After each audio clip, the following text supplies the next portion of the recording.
ስለ ግብጽ ስታስቡ መጀመሪያ አእምሯችሁ ላይ የሚመጣው ምንድነው? ፒራሚድ ብቻ። ዛሬ ግን ከድንጋዮች በስተጀርባ ያለውን እውነተኛ ህይወት እናያለን። ግብጽ ለምን ዓለምን ታስደምማለች? ለምንድነው በየዓመቱ በሚሊዮኖች የሚቆጠሩ ሰዎች ወደዚች በረሃማ ሀገር የሚተሙት? እኛ ኢትዮጵያውያን ከዚች ሀገር ጋር ያለን ቁርኝነት ከሺህ ዓመታት በፊት የጀመረ ነው። አባይ ወንዝ እኛ ጋር ተነስቶ ግብጽ ላይ ሲደርስ ምን አይነት ስልጣኔ እንደፈጠረ ስታዩ ትገረማላችሁ። እስከ መጨረሻው አብራችሁን ቆዩ፣ ምክንያቱም ግብጽ እናንተ እንደምታስቧት ብቻ አይደለችም። ለመሆኑ ግብጽን በአካል ለማየት አስባችሁ ታውቃላችሁ? ካላሰባችሁ ከዚህ ቪዲዮ በኋላ ሐሳባችሁ እንደምትቀይሩ እርግጠኛ ነኝ። አባይ ለግብጽ የህይወት መስመር ነው። ግን አስባችሁታል? አባይ ባይኖር ግብጽ ምን ትሆን ነበር? ሳይንቲስቶች እንደሚሉት ያለ አባይ ግብጽ መኖር አትችልም ነበር። ገና ከጥንቱ ስልጣኔ ጀምሮ ግብጻውያን አባይን እንደ አምላክ ያዩት ነበር። እኛ ምንጭ ሆንላት፣ እሷ ደግሞ ውጤት የሆነችላት ይቺ ሀገር ለሺህ ዓመታት ስልጣኔዋን የገነባችው በእኛ ውሃ ነው። በወንዙ ዳርቻ ስትቆሙ የሚሰማችሁ ስሜት የተለየ ነው። የወንዙ ግርማ ሞገስ እና በላዩ ላይ የሚሸራሸሩ ጥንታዊ ጀልባዎች ጊዜ የቆመ ያስመስላሉ። ይህ ወንድማማችነት በውሃ ብቻ ሳይሆን በታሪክም እንደተሳሰረ ያውቁ ነበር? ከኦርቶዶክስ ተዋሕዶ ቤተክርስቲያን ታሪክ ጀምሮ እስከ አሁኑ ዘመን ዲፕሎማሲ ድረስ አባይ ሁልጊዜም መሃል ላይ አለ። የጊዛ ፒራሚዶች ከ4500 ዓመት በላይ ዕድሜ አላቸው። ግን እንዴት ያለምንም ዘመናዊ መሳሪያ እነዚህ ግዙፍ ድንጋዮች እንዴት አነሷቸው? እያንዳንዱ ድንጋይ በአማካኝ ከ2.5 ቶን በላይ ይመዝናል። ዛሬም ድረስ ታላላቅ መሐንዲሶች በሚስጥሩ ይከራከራሉ። የፒራሚዱ ጫፍ ከሰሜኑ ዋልታ ጋር ያለው ትክክለኛ መስመር እንዴት ሊሳካ ቻለ? ይህ በወቅቱ የነበረ የላቀ የሰው ልጅ ጥበብ ነው ወይስ ሌላ ያልተፈታ ሚስጥር?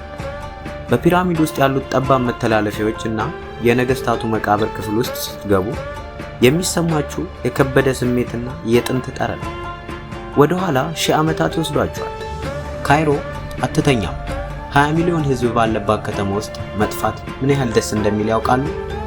ግርግር፣ ጫጫታ፣ የማያቋርጥ የመኪና ጥሩምባ፣ የቅመማ ቅመም ሽታና ጥንታዊ ታሪክ በአንድ ላይ ተቀላቅሏል። ካይሮን ግብጻውያን የዓለም እናት ይሏታል። እዚህ ካኔል ካሊሊ ገበያ ውስጥ ገብታችሁ የጥንት ሽቶችን ስታሸቱ ወይም የግብጽን ቡና ስትጎነጩ ከተማ ማፍቀር ትጀምራላችሁ። ታዲያ ይህን ሁሉ ትርምስ ችላችሁ እውነተኛዋን ግብጽ ለማየት ዝግጁ ናችሁ? ካይሮ ውስጥ በየመንገዱ የምታያቸው መስጊዶች እና የጥንት ቤተክርስቲያናት የከተማዋን መንፈሳዊ ጥልቀት ያሳያሉ። ከካይሮ ወጣ ስንል ሉክሰርና አስዋን ይጠብቁናል። የዓለም ትልቁ ክፍት ሙዚየም የት እንደሚገኝ ያውቃሉ? አዎ፣ እዚህ ሉክሰር ውስጥ ነው። የካርናክ ቤተ መቅደስ ግዙፍ አምዶች መሃል ስትቆሙ የጥንት ፈርዖኖችን ግርማ ሞገስ ትረዳላችሁ። አስዋን ደግሞ የኑቢያን ባህል መገኛ ናት። ሰዎቹ ፈገግታቸውና ደግነታቸው ልክ እንደኛ ነው።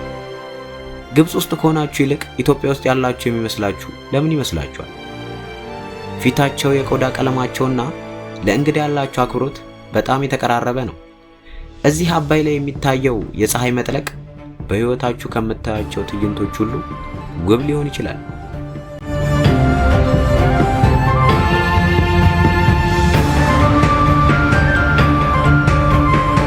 ግብጽ መጥቶ ምግብ ሳይበሉ መመለስ አይቻልም። የግብጽ ብሔራዊ ምግብ የሆነውን ኮሻሪ ቀምሰው ያውቃሉ? ሩዝ፣ ምስር፣ መኮሮኒና የተጠበሰ ሽንኩርት በቲማቲም ሶስ ተደርጎ የሚቀርብ ድንቅ ምግብ ነው። ግብጻውያን በጣም ተጫዋቾችና ቀልድ ይወዳሉ። ቱሪስትን ለማገዝ ያላቸው ፍላጎት ይገርማል። ለምንድን ነው ግብጻውያንና ኢትዮጵያውያን በእንግዳ ተቀባይነት የሚመሳሰሉት?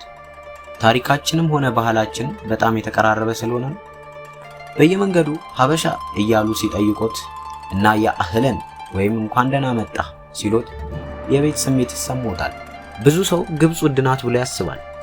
ግን በአውሮፓ ከምታወጡት 1/4ኛው እዚህ ይበቃችኋል ብላችሁ ታምናላችሁ? ከአዲስ አበባ ካይሮ አጭር በረራ ነው። ቪዛም ቢሆን በቀላሉ የሚገኝ ነው። ደህንነትስ? ግብጽ ለቱሪስቶች እጅግ በጣም አስተማማኝ ሀገር ናት። ቱሪዝም የሀገሪቱ ደም በመሆኑ መንግስት ለቱሪስቶች ደህንነት ከፍተኛ ትኩረት ይሰጣል። ለመሆኑ ምርጥ የጉብኝት ወቅት መቼ እንደሆነ ያውቃሉ? ከጥቅምት እስከ መጋቢት ያለው ጊዜ በጣም ተመራጭ ነው። ግብፅን ማየት ማለት ታሪክን መንካት፣ የአባይን በረከት በአካል ማየት ማለት ነው። ይቺ ሀገር አንዴ ከሄዱባት ደግሞ የሚጠሯት ልዩ መግነጢሳዊ ኃይል አላት። ታዲያ እናንተ የጉዞ ዝርዝር ውስጥ ግብፅ አለች? ካለች አሁኑኑ እቅድ አውጡ። ከሄዳችሁም ትዝታችሁን በኮመንት አካፍሉ። ስለተከታተላችሁኝ ከልብ አመሰግናለሁ። ይህ ቪዲዮ ከተመቻችሁ ላይክ አድርጉ፣ ለወዳጆቻችሁ ሼር በማድረግ አበረታቱ። በሚቀጥለው የጉዞ ፕሮግራም እስክንገናኝ ሰላም ቆዩ።